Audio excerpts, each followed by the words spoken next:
Hello Edwan. यहाँ पर सवाल जो देख रहे हैं, सवाल क्या कह रहा है कि कोई व्यक्ति है, उसने एक निश्चित राशि उधार लिया और वो जमा कैसे करता है। तो पहले वर्ष के अंत में वो 4,000 रुपये दे देता है। पहले वर्ष के अंत में वो 4,000 रुपये दे देता है और दूसरे वर्ष के अंत में वो 7,700 रुपये दे करके पूरी तरह से भुगतान कर देता है। तो पूछ रहा है कि आखिर उसके द्वारा उधार ली गई राशि कितनी थी और ब्याज दर के बारे में कह रहा है। वो दर कितना है? 10% वार्षिक है।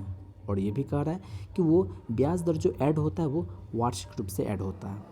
कुल मिलाकर के सवाल क्या कह रहा है, मैं आपको एक छोटा सा समझा दूँ कि जब वो कोई भी मूलधन वो ले रहा है उधार, तो उसमें 0 साल है।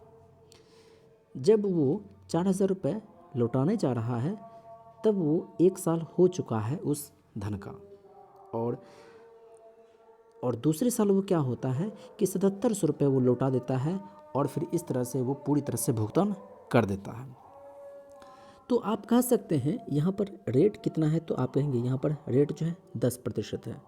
आपको ही पता है जैसे बढ़ेगा तो ये रेट जो है 110% हो जाएगा। यानी कि 0 से 1 साल यदि हम लोग इधर बढ़ेंगे तो ये जो है आपका 110% हो जाएगा। ये जो है P 110% हो जाएगा। लेकिन हमें ये नहीं निकालना है, हमें निकालना है कि आखिर वो मूलधन क्या था जो कि 1 साल में उसका मिश्र धन 4,000 रुपये लौटा गया और उसी धन का मिश्र धन 7,700 रुपये लौटा करके पूर्णतः समाप्त कर दिया।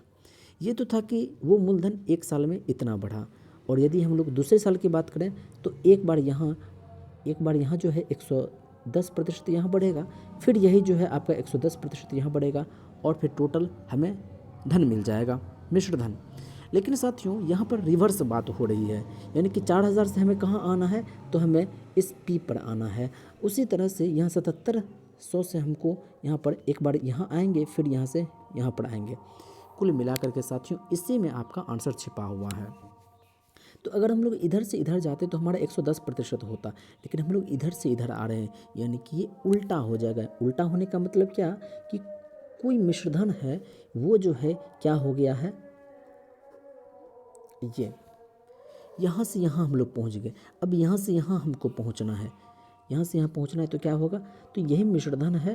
और ये कितने समय के लिए, तो यहाँ जो है 2 वर्ष के लिए, 2 वर्ष। तो यहाँ पर हम लोग इस तरह से कर देंगे साथियों। तो फिर यहाँ से आपका क्वेश्चन काफ़ी ज़्यादा आसान हो जाता है। क्वेश्चन काफ़ी ज़्यादा आसान हो जाता है कुछ इस तरह से। सॉरी, यहाँ पर 11 है, यहाँ पर ऊपर में 100 है और नीचे में 110 है। अगर हम इसको खोलेंगे तो हमें क्या मिलेगा, 0 से 0 काट दीजिए, 11 चौके माफ़ करिएगा साथियों, यहाँ पर जो है 1 शून्य तो कट जाएगा, लेकिन बाद बाकी हम लोग उसको उसी तरह से उतार देंगे। यहाँ क्या है, तो 4 पर 2 शून्य यहाँ है और फिर 2 शून्य यहाँ है, फिर हम लोग इसको 11 से भाग कर देते हैं। फिर यहाँ भी देख लीजिए 7,700 है और फिर 100 गुना है, फिर 100 है, नीचे में जो है आपका 110 है और फिर यहाँ 110 है। 2 शून्य से 2 शून्य को काट देते हैं और 11 7 77 हो जाता है। इस हिसाब से आप यदि यहाँ पर देखेंगे तो यहाँ 40,000 है और यहाँ पर 70,000 है, दोनों मिल करके हो जाएगा 110,000। और हम नीचे बचेगा 11, जब इसमें आप भाग करते तो आपका आंसर जो है 10,000 रुपये मिल जाता है। यानी कि यही वो मूलधन था जिसको कि एक वर्ष में 4,000 रुपये दे करके और दूसरे वर्ष में जो है 7,700 रुपये दे करके टोटल रुपये जमा कर दिया जाता है। साथियों इस टाइप का सवाल काफ़ी इंटरेस्टिंग सवाल होता है, अलग टाइप का क्वेश्चन होता है, इसको आप बढ़िया से याद कर लें। शुक्रिया, जय हिंद।